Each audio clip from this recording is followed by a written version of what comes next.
मेरा गीत अच्छा लगा होगा तो आप लोग लाइक कमेंट शेयर जरूर करना। बहुत ही सुंदर गीत था फ्रेंड, सुहाग गीत था। सुनिएगा मेरी बहू का गीत और आनंद लीजिएगा। हाँ, और आप लोग ज्यादा से ज्यादा सपोर्ट करिएगा दोस्तों।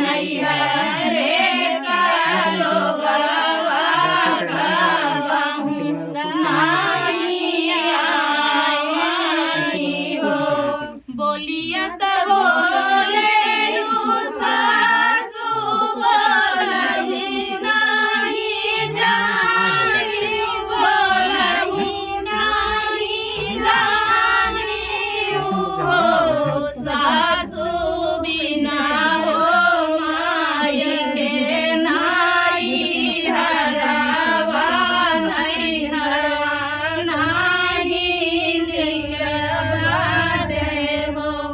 सासू बिना रो माई के नाई हरावा नहीं हरवा नहीं निकलवाते हो।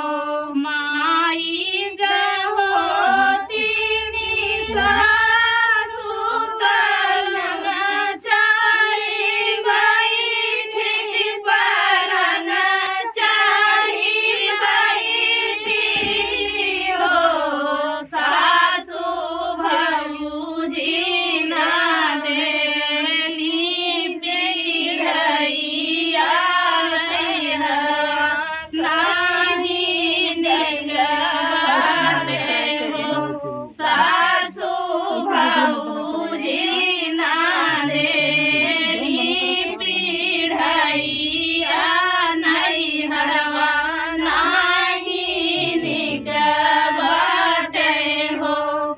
एतनी बचन सुनी सासू त बहू से अरज करई हो, बहुअर का भौजी नी जायु नाई हरावा हो बिना हे डर के हो, बहुअर गिनी जायु कबहु नाई हरावा बिना रे डर के हो।